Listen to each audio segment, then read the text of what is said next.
Lo que vamos a ver acá en esta presentación, muy a grandes rasgos, es lo que está listado acá. Vamos a hablar sobre lo que son modelos de color, algunas representaciones de un modelo de color en particular, de la CEE. Ya vamos a ver qué es la CEE. Espacios de color, y aquí el tiro, como dije también en el anterior, me pongo el parche antes de la herida.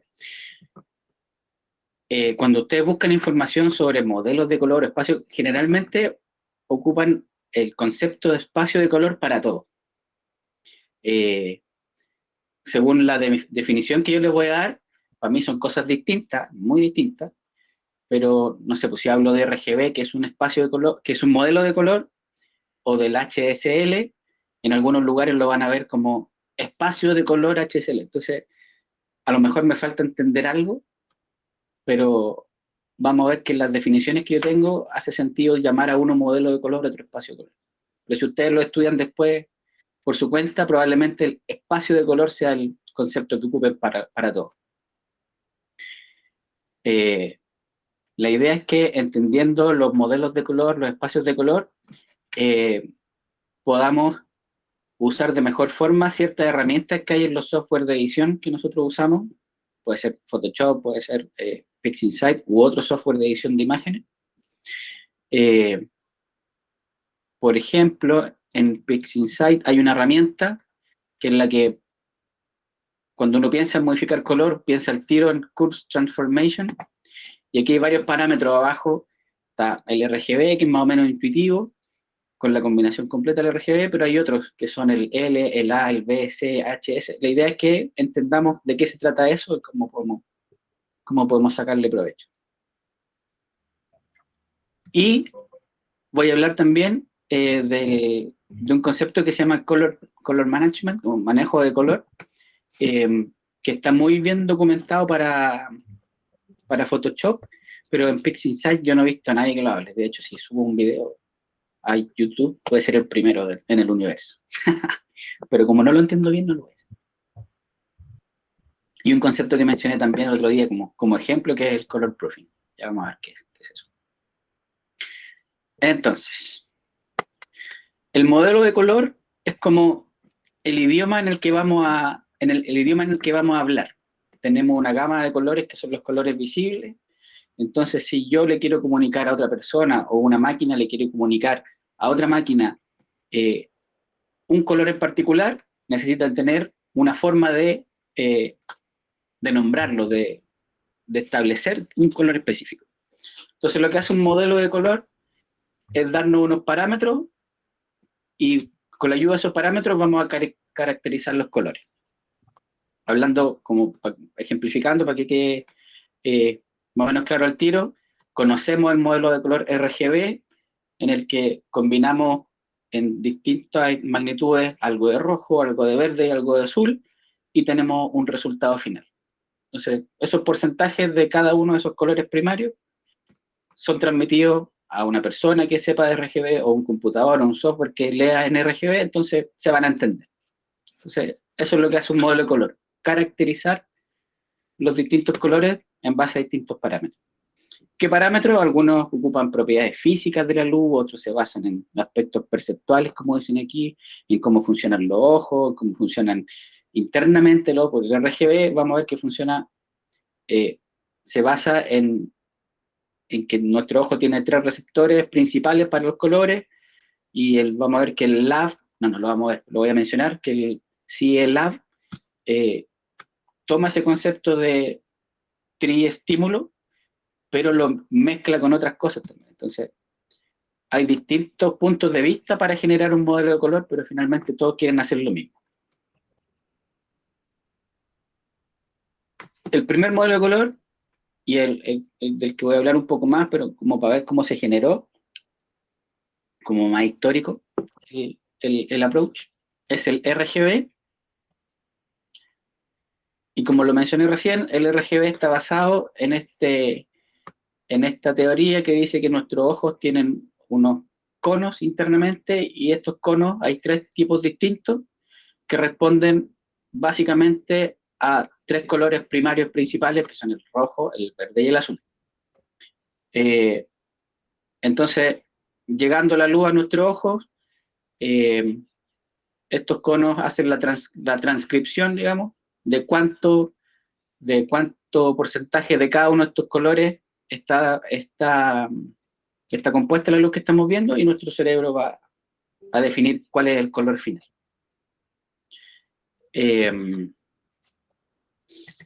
A principios del siglo XX se hizo un experimento como para definir, ok, vamos a hacer un modelo de color que va a estar en base a esta teoría de triestímulo. Entonces necesitamos hacer un mapeo de los colores. Entonces se hace un experimento con muchas personas. Finalmente estos son resultados estadísticos en base a la percepción de quienes participaron en el estudio. Se proyecta una luz con un color específico. De hecho, aquí hay un link. Yo les mandé este archivo, ¿cierto? Si lo tienen. Pero vamos a hacer el ejercicio igual acá, al menos un par de ejercicios,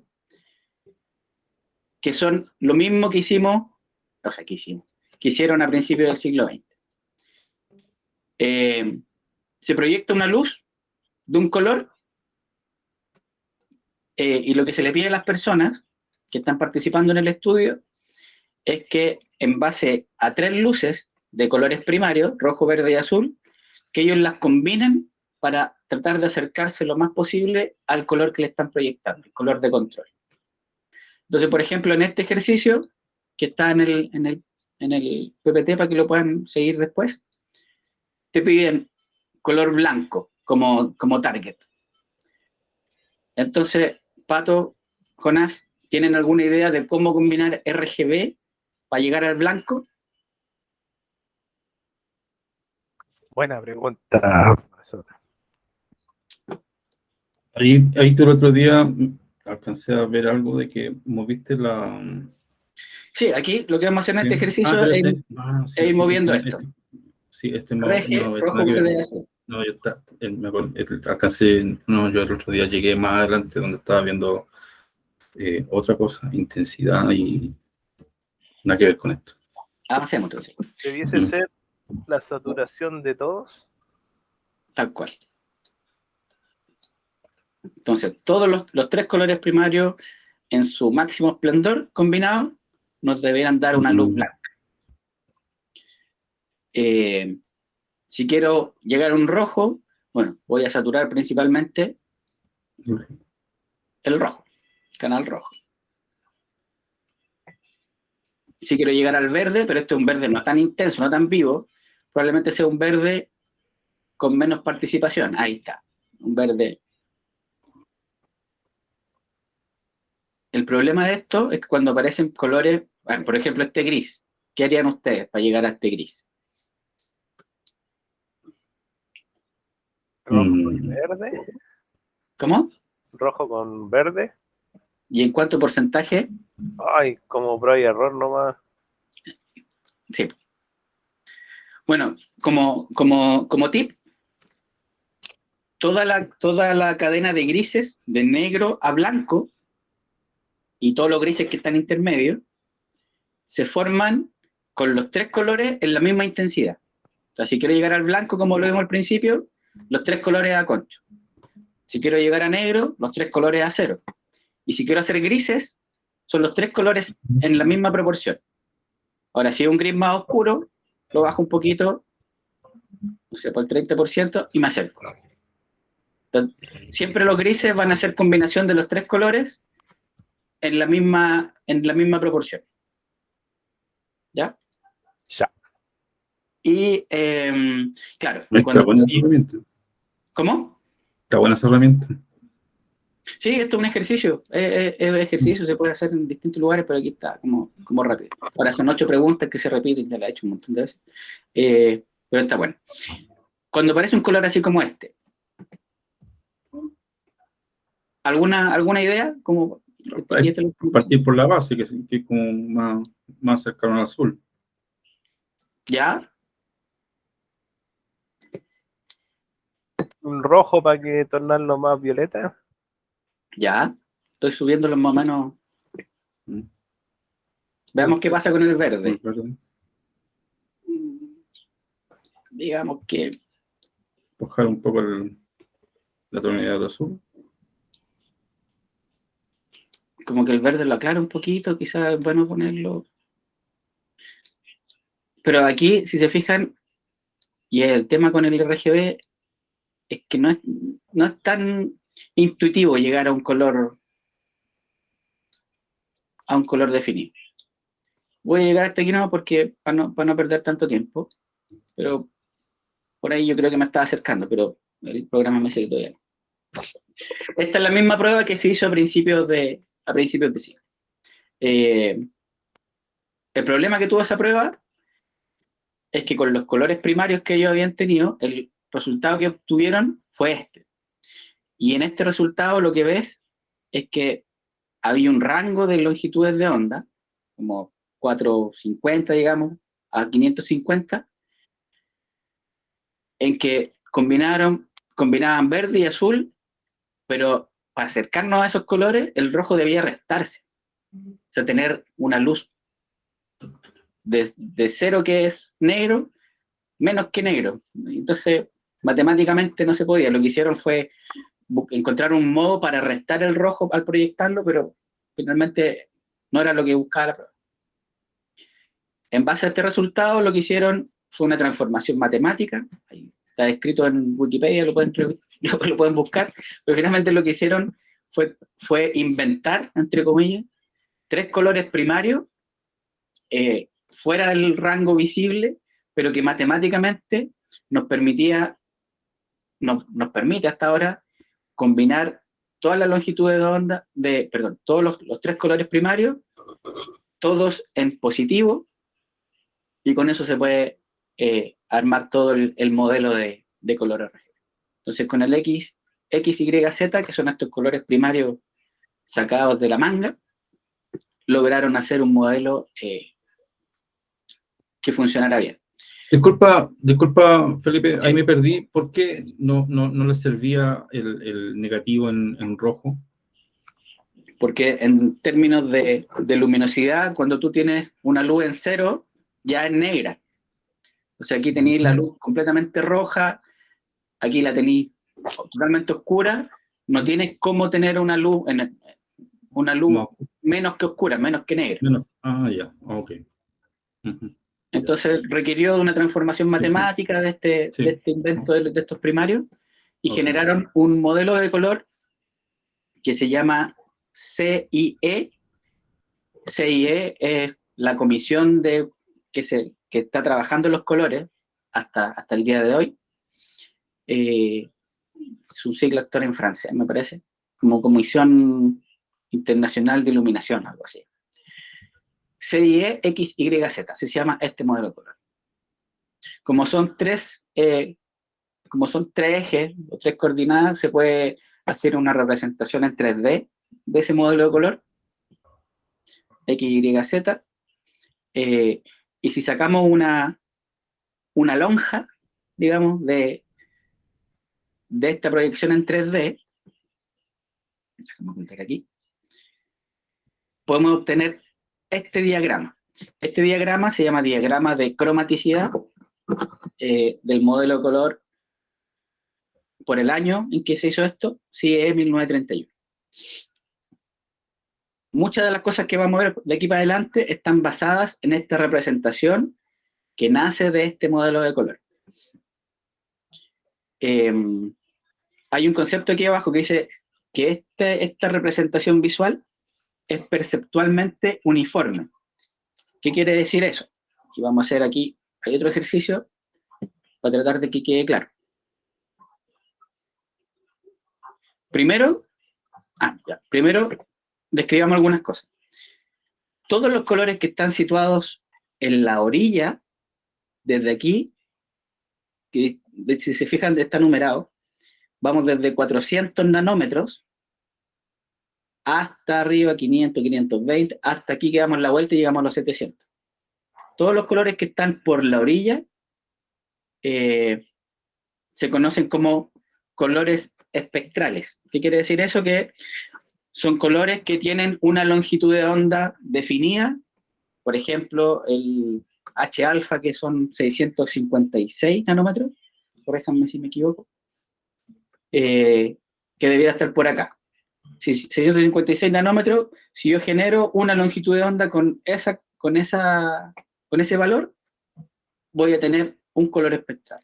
Lo mismo si tomo 520 y hago una luz que tenga esa exacta longitud de onda, va a ser ese color en la orilla, sin ninguna, entre comillas, impureza. Y termina abajo este diagrama con una gama de colores, esto se llama zona de púrpuras. Termina con una gama de colores que no tienen una representación en una sola longitud de onda, no tienen una representación espectral.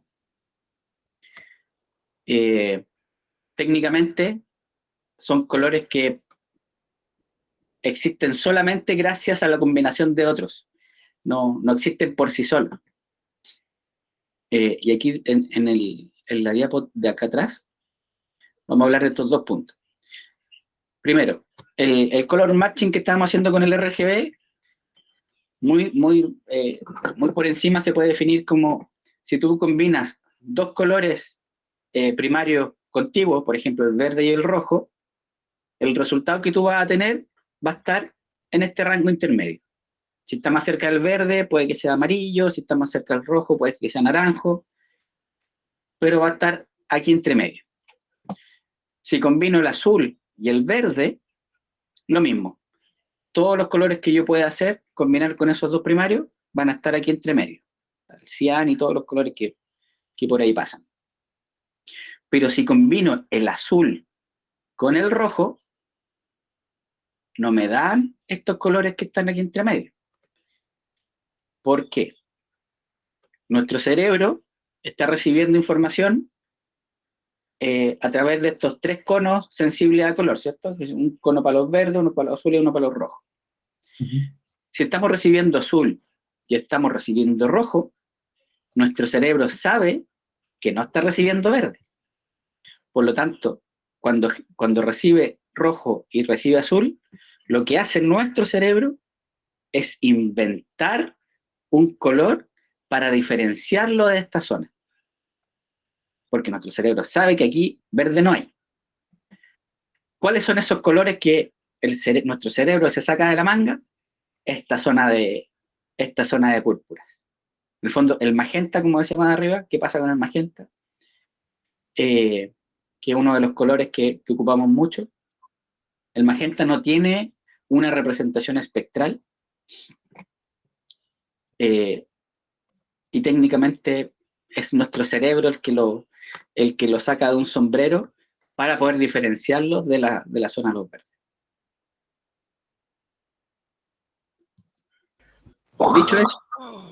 Dicho eso, Felipe, antes que avance, sí. ¿puedes volver a la diapositiva anterior? ¿Esta? Mira, en la solución de los elementarios de los nuevos primarios, ¿Sí? fíjate que en el modelo donde en el rojo, donde todos son positivos, ¿Sí? el rojo dentro del azul pasa a ser positivo. Claro. En una mezcla verde. Entonces el magenta en la combinación estaría ahí. Para este modelo de color, para generar estos colores que están en esta zona, se requiere un poquito de verde, un poquito de rojo, mucho azul obviamente, pero se requiere también un poquito de rojo.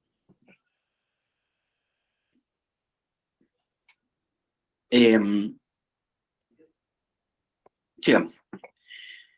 Decía que esta representación es perceptualmente uniforme, lo que quiere decir, ¿qué cosa? Aquí hay otro ejercicio. Aquí hace un par de preguntas que son conceptuales este ejercicio. Primera pregunta, ¿dónde está el azul puro? Como le había comentado hace un rato, los colores puros se encuentran en los bordes. Entonces, en este caso sería en el punto C.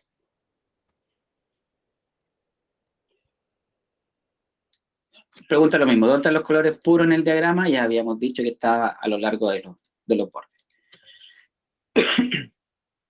Pero esta es la parte que tiene que ver con la uniformidad perceptual. ¿Qué es la uniformidad perceptual? quiere decir que tú tomas dos colores dentro de este gráfico, por ejemplo, el color A y el color B. Tú generas una línea recta que lo junte. Entonces, todos los colores que tú puedas combinar con ese A y con ese B van a estar contenidos dentro de esa línea recta. En este caso, ¿qué punto representa el color que obtienes cuando mezclas en igual intensidad A y B? Sabemos, en base a la definición que les di recién, que la combinación de A y B va a ser D.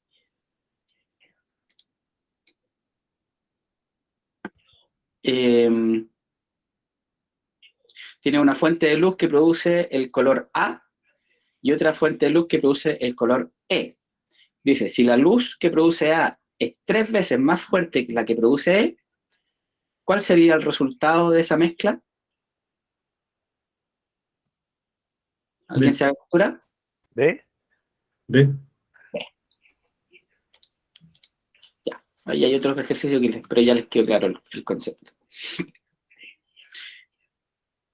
¿Por qué es importante? Por lo que vamos a ver ahora. Y vamos a ver la definición de espacios de color, que en algunos casos yo lo he visto definido también como el gamut, que aparece a veces en las especificaciones de las pantallas. El espacio de color también es un sistema para interpretar color, pero depende del modelo de color que hayamos elegido, y además está limitado la reproducción de estos colores por un medio de reproducción. Puede ser una pantalla, puede ser un proyector, puede ser una impresora con sus tintas y el papel que combina, etc. Entonces tú mandas un dato a un computador. Entonces, primero el computador tiene que saber cómo leer ese dato. Por lo tanto, necesitas decirle qué modelo de color debe usar para leer ese dato. Y luego, obviamente, por limitaciones físicas, por la construcción de los equipos, la pantalla va a reproducir ciertos colores y otros van a quedar fuera de sus capacidades. Espacios de color, existe el Adobe RGB, el sRGB, Profoto, el DCI-P3, que es el que ocupa las pantallas retina, tengo entendido que ocupan el P3, y hay otros espacios de color. Entonces, sobre el diagrama de cromaticidad CIE de 1930, ahí está el nombre, sobre ese diagrama que vimos anteriormente, que tiene esta característica de perceptualmente uniforme, se grafican los espacios de color. En el fondo, para entender un espacio de color sobre este diagrama, es que el espacio de color va a tener 3 colores que van a ser sus primarios. Por ejemplo, el Adobe RGB, que es este azul, va a tener ese verde que está ahí como primario, ese azul en esta esquina como primario, y en esta esquina ese rojo como primario. Y en base a esos 3 colores va a generar todo lo que está adentro de este triángulo. Eso es un espacio de color. Te delimita cuál es el espacio que va a ser capaz de reproducir un medio, y te lo grafica aquí sobre el espacio visual completo, digamos. El diagrama de cromaticidad intenta representar todo el espacio visual, todos los colores que somos capaces de ver, y dentro de eso tenemos estos subconjuntos. sRGB es uno de los que más ocupa, el Internet está basado sobre sRGB, y si se fijan es un espacio de color que es bastante chiquito en comparación con otro. P3, que es el de Mac, es harto más grande que el sRGB. Adobe RGB, estos dos se ocupan mucho, el Adobe RGB y el P3, como ya a nivel semi-pro y profesional en la edición de fotos. Esta información te la entrega el fabricante, o sea, te dice, tú compras un monitor y tú vas a leerle el espacio color o el gamut y te dice, ok, voy a tener Adobe RGB al 100%, o un 98% de RGB, o un 95% de P3, o 100% de RGB y 70% de Adobe RGB. Te lo indica el fabricante. Aquí, déjame ver si vale la pena hacer un par de consultas, de preguntas para entender mejor el concepto. Aquí, en este gráfico, está diagramado un gamut, un espacio de color de un dispositivo. Entonces, ¿qué es el gamut? Todos los colores que puede reproducir, como de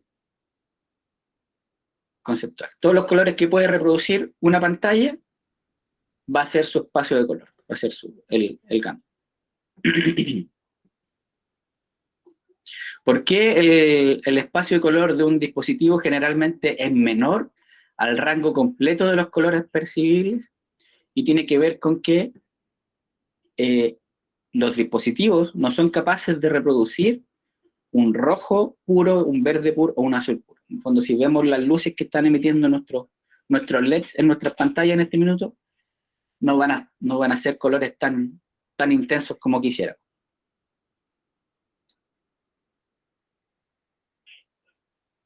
A ver, creo que hay otra pregunta.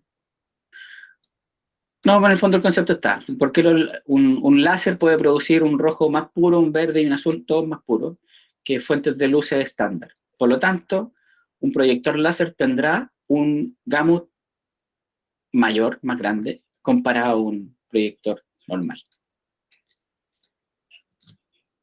Ah, y esta pregunta está buena. Dice, acá está representado un espacio de color en este triángulo y nuestro programa, por ejemplo, a partir de una foto o de una combinación de colores, recibe este dato.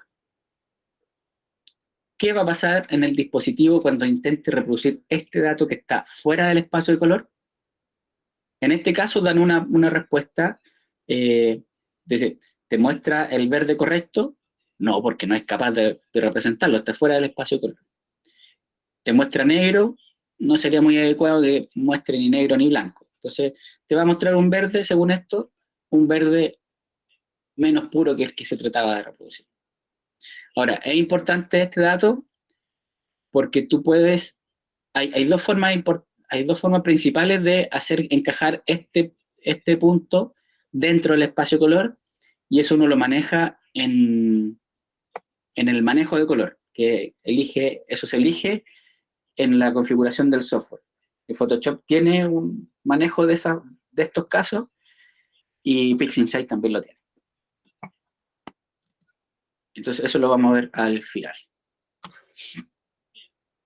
Entonces, ¿se entiende la diferencia entre modelo de color y espacio de color? O sea, lo principal es que el espacio de color está supeditado a un medio de reproducción. Eso es lo más importante. Entonces, cuando tú tienes un modelo de color como el RGB que intenta definir todos los colores posibles, no se puede hablar de espacio de color RGB porque en base a las definiciones que yo estoy dando no calza el concepto. Eso. Pero lo van a leer seguramente como espacio de color RGB y otros. ¿Bien hasta acá? Sí. Sí. Sí. Okay.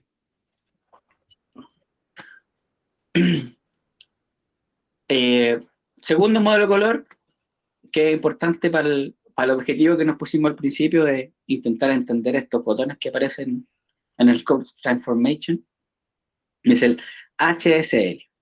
Como es un modelo de color, lo que intenta hacer el HSL es definir un color en base a ciertos parámetros. ¿Cuáles son esos parámetros? En este caso son, bueno, aquí está en inglés, pero son el tono, por un lado, la saturación y la luminosidad. Hue, Saturation and Lightness. De ahí el nombre del modelo de color. La saturación, bueno, para trabajar con este modelo de color vamos a ver la rueda de colores, que ya la conocemos, donde la saturación es la distancia que está desde el centro del círculo, de la rueda, hacia uno de los bordes, y el tono va a ser el ángulo que elijamos, estando en 0 grados el rojo, 120 grados el verde, y el azul en 240 grados. Es decir, esto. En los 0 grados de esta rueda de color tenemos el rojo, verde en los 120, azul en los 240, y aquí obviamente todos los intermedios van a estar las combinaciones entre estos puros. Y la saturación va a ser qué tan alejado estemos del centro. Si estamos en el centro tenemos 0 saturación, si elegimos un color del borde estamos 100% saturados. Acá se dice, en comparación con el diagrama de cromaticidad que vimos antes, que este no es perceptualmente uniforme. Es decir, si yo tomo un color acá y uno acá, no tengo al medio entre ellos, no tengo el color resultante. Así que, por un lado, nos desvía, como si quisiéramos entender cómo van a interactuar dos colores, mejor ver el otro. Pero la ventaja que tiene la rueda de color es que nos permite saber cuáles son los colores opuestos, por ejemplo. Sabemos que el opuesto al rojo va a ser el cian, que el opuesto al verde, que está al otro lado, va a ser el magenta, y el opuesto al azul va a ser el amarillo. Nos podemos guiar un poco por colores opuestos y colores complementarios. Ahora, al principio dice que esto es un modelo de color cilíndrico. ¿Qué quiere decir eso? Que lo que estamos viendo en la rueda de color es un cilindro, pero lo estamos mirando desde arriba solamente. Porque nos falta un parámetro, que es el parámetro L, la luminosidad. ¿Dónde está la L? Dice aquí abajo. Bueno, vemos acá, y aquí tenemos una representación del cilindro HSL, donde tenemos, como les decía, desde el centro hacia la orilla la saturación, el ángulo que vamos a elegir va a definir el tono, y la luminosidad, cuando vemos esto, la luminosidad es el eje que está atravesando nuestra pantalla. Es el eje que va desde abajo, va de 0 la luminosidad, donde está todo completamente negro, hasta el 100% de luminosidad, donde vamos a tener un círculo blanco, porque está luminosidad máxima. En la definición de este modelo de color, cuando la luminosidad está al 50%, es donde tenemos los tonos puros. Desde el 50% hacia arriba, ya yo describo esto como que los colores se empiezan como a deslavar un poco, empiezan a perder su característica como intensa y empiezan a verse más blancos. Acá abajo ven un gráfico donde tenemos la saturación al 100%. Entonces tenemos en el eje X el tono, vemos rojo, amarillo, verde, cian, y volvemos al rojo porque estamos dando la vuelta. Y en el eje Y tenemos la luminosidad, donde abajo tenemos todo oscuro y arriba ya tenemos todo blanco. Estos son los 3 parámetros que ocupa el modelo HSL para describir color. Hay un modelo similar, también cilíndrico, que es el HSV, que tiene una pequeña diferencia con el HSL, que justamente es el valor final, porque en este caso la B, cuando es 0, estamos en negro, igual que en el anterior, pero cuando la B está en su punto máximo, es 100%, lo que vamos a tener aquí es el color, el tono puro. El tono puro va a estar en el 100% del B. Acá hay una correlación. Cuando el B es 0 es negro, cuando el B es 100%, el color está a su 100% de brillo. Brillo, luminosidad son conceptos bien difíciles de definir, pero para que se entienda mejor, cuando el B está al 100%, esto va a ser equivalente al 50% del L en HSL. Es decir, desde aquí hasta aquí tenemos el mismo comportamiento que en el HSV. ¿Dónde va a estar el blanco en el HSV? en el punto intermedio, porque por al medio viene la zona de los grises, donde está el negro, todos los grises intermedios, y aquí en el punto central, cuando ves 1, ahí vamos a tener el blanco. En este archivo hay por si quieren hacer pruebas, hay un link para un conversor de HSV y HCL, pero me interesa que veamos el ejercicio. Vamos a hacer el mismo ejercicio de color matching que hicimos al principio con RGB, pero con HSL. La idea de trabajar con HSL es que de forma mucho más intuitiva podamos llegar a un color que busquemos. Bueno, voy a dejar aquí HSL. ¿Qué parámetros deberíamos mover para que, si miramos el cilindro desde arriba, veamos blanco? Porque necesitamos llegar a este color, blanco. Lightness al 100%. Ya. Llegar al blanco es fácil. Bueno, en el otro igual. Había que saber que hay que combinarlos todos. Para llegar a un gris, en el HSL, ¿cómo lo hacemos? La zona de los grises, recuerden, está al medio. Es decir, 0 saturación. Si no saturamos nada, ya estamos en la zona de los grises. ¿Qué nos falta para llegar a esto? Oscurecerlo un poquito. ¿Ya? Es más fácil. Si queremos llegar al color rojo, ¿qué tenemos que hacer? Primero, busquemos el tono. Según la definición, ¿dónde estaban los rojos? En el 0 grados. Entonces puedo llevar esto a 0 grados, o puedo moverlo aquí también. Si ustedes van a hacer el ejercicio, lo pueden mover desde aquí. Lo llevo a 0 grados, y como es un color intenso, su saturación va a estar al 100%. Lo que les decía, cuando la luminosidad ya supera el 50%, los colores como que se empiezan a deslavar un poquito, ¿se fijan? Este es el resultante. Y hasta llegar al blanco. Perdón. Ahí sí. Me lo marcó como malo, maldito. Un púrpura, o lila, no sé qué color será este.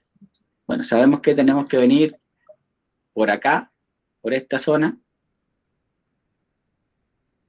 y quizá aumentar un poquito el lightness. Un poquito más, ahí está. Entonces, teniendo esta rueda de color, pareciera ser más intuitivo llegar a un color target, a un color al que queremos llegar.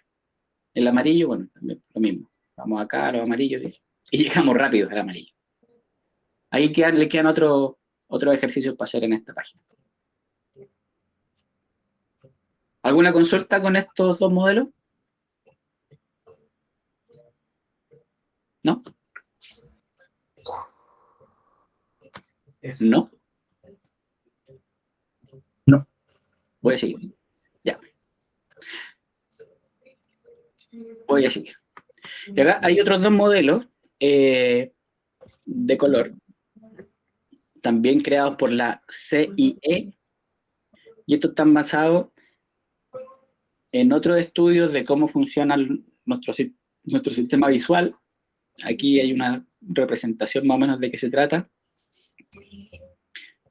No voy a entrar en esto, solo decirles que se basa en una teoría de cómo funciona nuestro ojo que habla de colores oponentes, colores primarios oponentes. Quiere decir que si yo tengo amarillo, mis ojos van a funcionar con un color oponente que es el azul, el verde con el rojo y el blanco con el negro. A partir de esto me parece que hay algunas explicaciones de por qué la gente como nuestro amigo Alberto, que tiene problemas de daltonismo,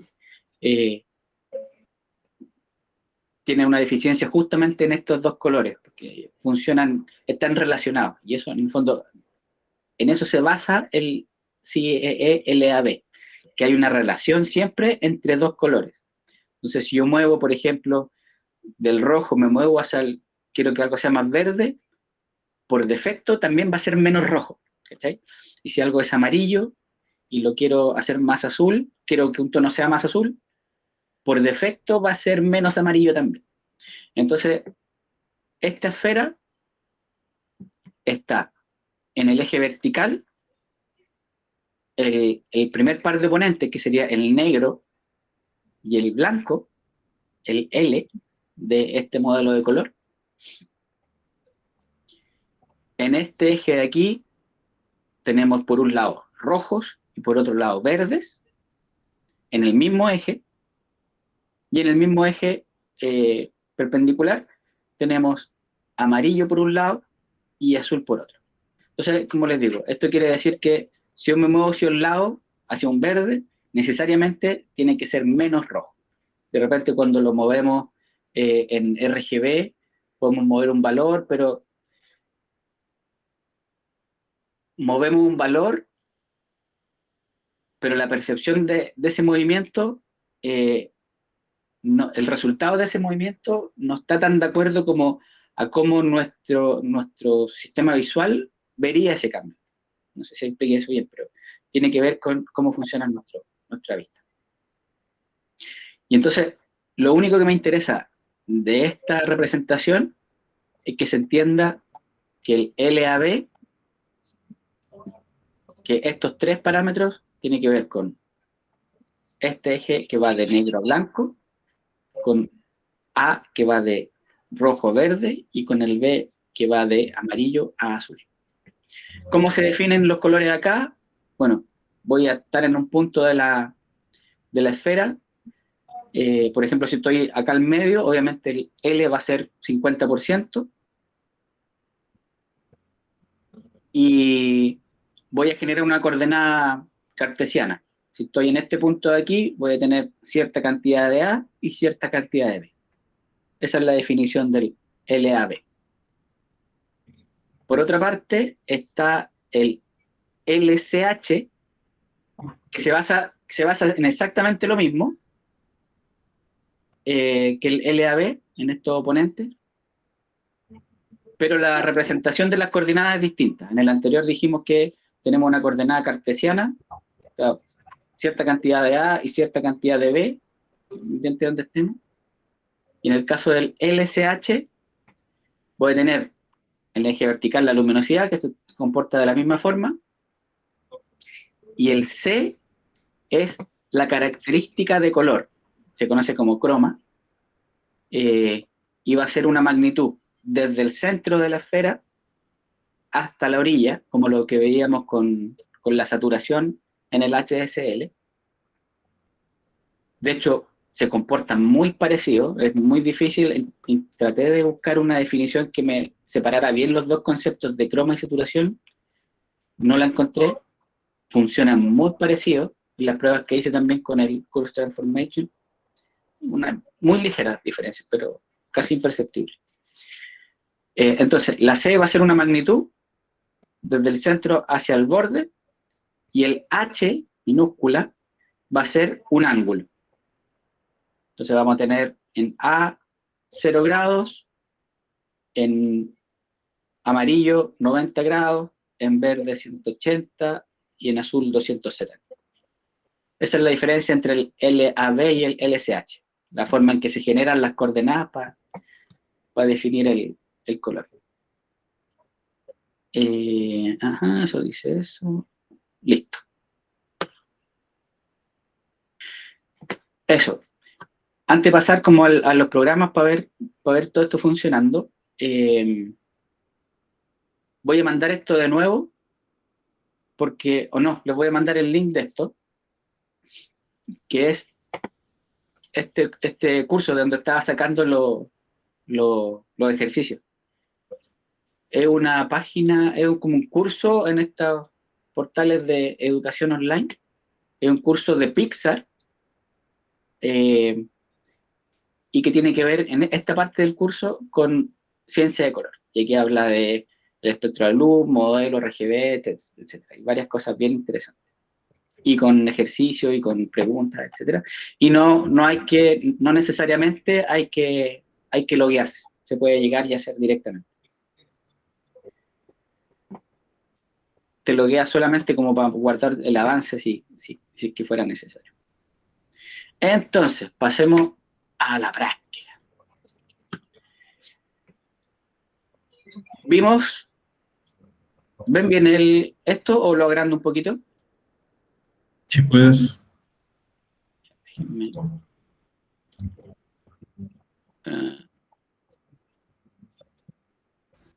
500 paltata. No tanto, Cállate. porque si no me queda la caga a mí también. Ya. Ahí. Bien de tata. Vimos un modelo de color que establecía los distintos colores en base al RGB. No lo voy a tomar mucho aquí porque normalmente ya sabemos cómo funciona esto. Si tengo una imagen, aquí imagen, tomé aquí, ya. Tengo una imagen, puedo modificar la cantidad del canal rojo que la compone. Chucha, ¿qué estoy diciendo? Rojo, más rojo, menos rojo. Lo mismo con el verde, lo mismo con el azul. Si quiero modificar los tres colores al mismo tiempo, tengo aquí la opción de modificar los tres colores simultáneamente. Aquí voy a hacer un ejercicio de dar un pequeño contraste. Lo voy a guardar. Y quiero que lo comparemos con el resultado que nos da con el parámetro L. Si se fijan, todos los que tienen acá abajo y nos ponemos ahí, dice CEE, el componente CEEL. En el fondo, este parámetro viene de un modelo de color de CEE, que en este caso nos coincide con el LAB y con el LSH. Entonces, ¿qué es lo que vamos a estar modificando acá? Principalmente luminosidad. Voy a hacer esta curva. Ahí me quedó más o menos parecido. Voy a desactivar esto. Ya, voy a guardarlo también.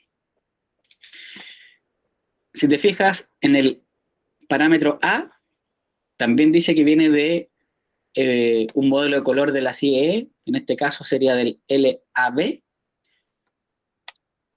donde tenemos que, si hacemos algo más rojo, nos alejamos del verde, y si hacemos algo más verde, nos alejamos del rojo. En el fondo aquí, ¿cómo yo entiendo estos parámetros? Yo lo usaría de la siguiente forma, y algo en la misma forma en que lo ocupaba para ajustar balance de blanco en Photoshop. Si se fijan, a ver. Miren, un intento de lo que estoy trabajando. Cuando tú tienes una fotografía y quieres modificar su balance de blancos, si te fijas, tenemos dos parámetros principales que son temperatura y matiz, que están en el eje de azul y amarillo y en el eje de rojo, medio magenta y verde. Entonces lo que podemos hacer con estos dos parámetros es hacer más neutro la coloración. Por ejemplo, hacer una corrección de color. A grosso modo, yo la haría inicialmente con una fotografía, ajustando su balance blanco con estos dos parámetros. De esta misma forma, personalmente, yo entiendo estos dos parámetros. Yo lo ocuparía para hacer ajuste de que tengo un color dominante, por ejemplo, y lo puedo bajar directamente desde acá. Lo mismo el A y el B, que también viene del modelo de color LAB. El C, ¿qué nos hace el C? Bueno, ahora sabemos que esto viene de un modelo de color CEE, específicamente del LCH. ¿Me va a hablar alguien? ¿No? Viene del LCH, donde ese modelo de color, la C teníamos que era la magnitud de color, por decirlo de alguna forma, desde 0, que sería un tono gris, hasta algo, el color en su máxima pureza cuando estuviera afuera. Entonces lo que vamos a modificar con la C es color. ¿Cuál es la diferencia de modificar estos parámetros, o estos otros dos que ya vamos a ver, con respecto al RGB, que estamos acotando nuestro rango de acción? Si yo modifico solo el parámetro C, tengo la seguridad de que mi imagen no se está haciendo más luminosa, que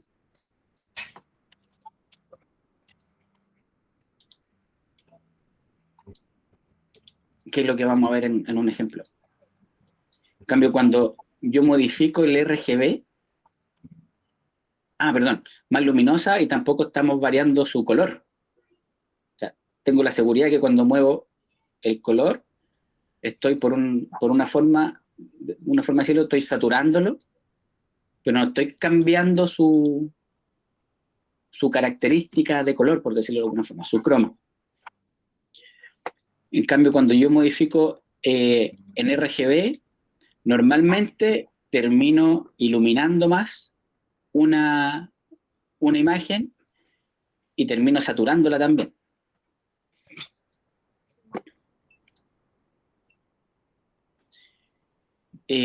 Finalmente, los últimos dos parámetros del Curves Transformation son el H, que es el Hue, que lo veíamos en el modelo de color HSL. Entonces aquí vamos a cambiar tonos, solamente tonos de color, y lo mismo. Si modifico tono, no estoy modificando ni saturación, estoy seguro de que no estoy modificando saturación, ni luminosidad, solamente el color. Y lo mismo con saturación. Estoy seguro que voy a estar saturando un color, llevándolo a su estado más puro, por decirlo de alguna forma, pero sé que no estoy cambiando, no lo estoy llevando a otro tono distinto, y sé que también su luminosidad se debería mantener.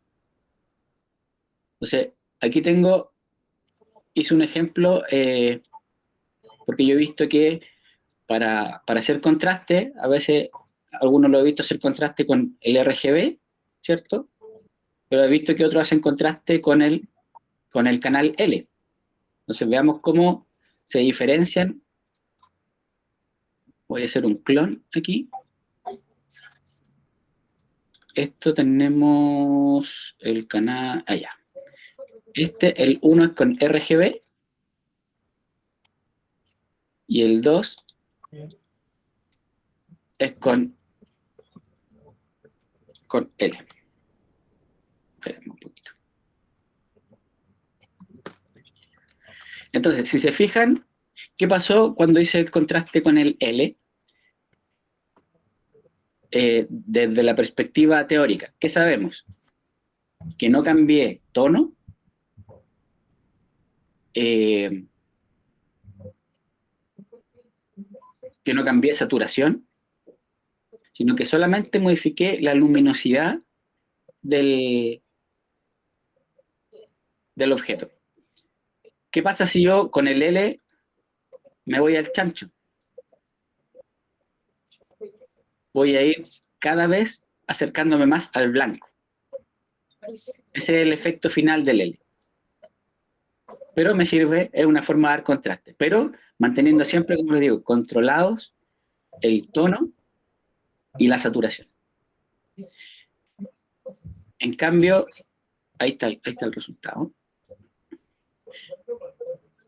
En cambio, haciendo la saturación con el RGB, vemos que la imagen, claramente los colores se ven mucho más vivos, y es porque ganamos saturación en esto. No sé si alcanzan a notar a través de la transmisión la diferencia entre los dos resultados. Ahí está, contraste solo con L, contraste solo con RGB. Entonces, si ya tenemos un color que nos gusta mucho, que ya no queremos sacarlo de ahí, quizás lo primero que yo haría sería tratar de dar contraste con el L antes que con el RGB, porque el RGB nos va a modificar algunas cosas. Podría modificarnos un poco del tono incluso. Entonces, la gracia de esta revisión de modelos de color es que ahora nosotros podemos, idealmente, usar concienzudamente, usar con querer queriendo estos parámetros, sabiendo cómo ellos van a afectar a la imagen, cómo no van a afectar a la imagen, y por qué, por ejemplo, es mejor usar saturación en vez de modificar algún parámetro directamente en lo que normalmente modificamos, que es el RGB, porque es lo que más conocíamos. ¿Alguna consulta hasta aquí?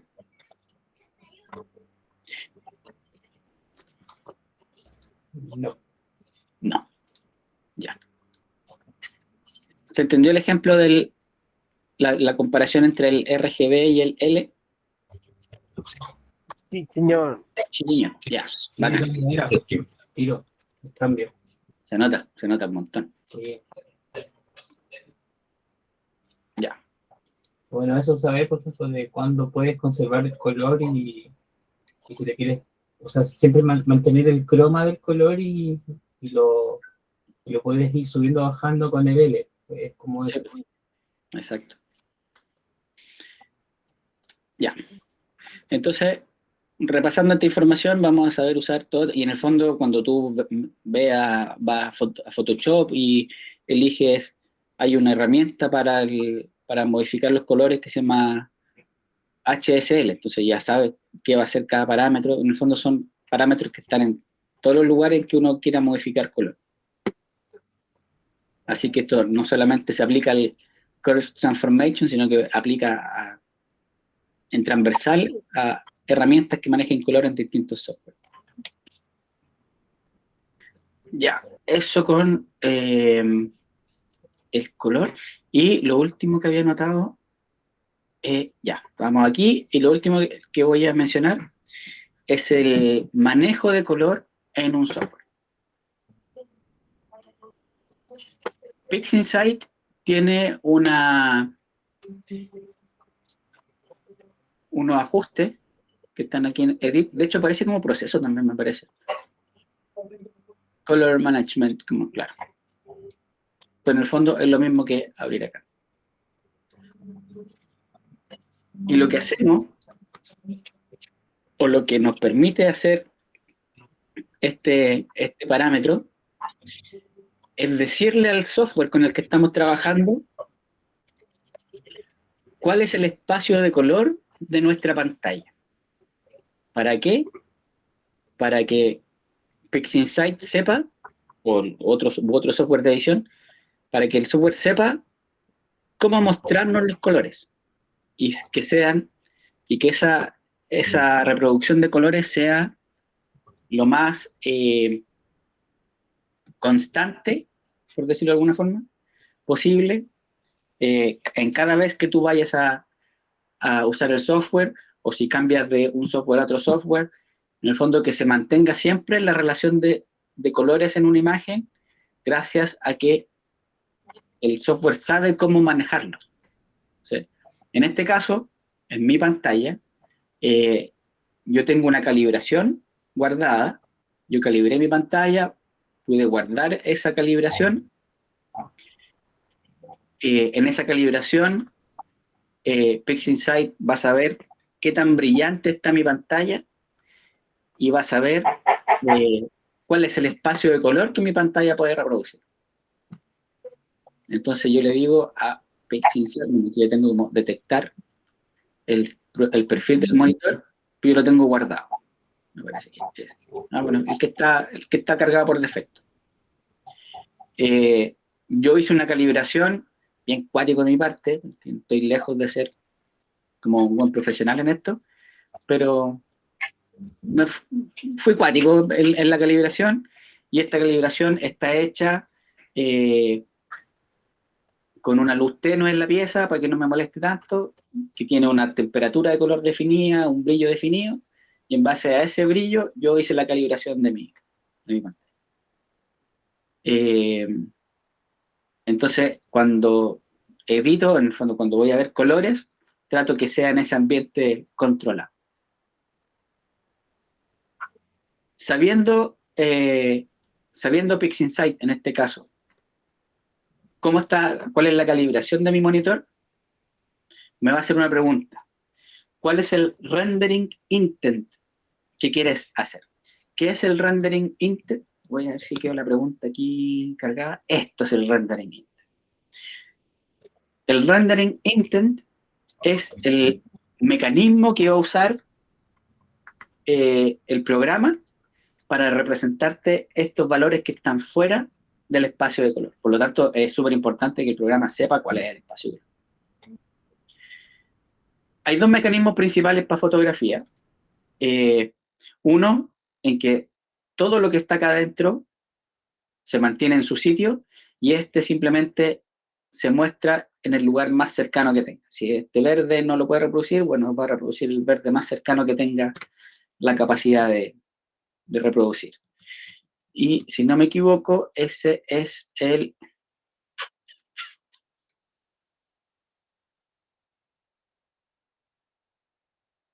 Relative Colorimetrics. Y el otro que se ocupa mucho también es el Perceptual.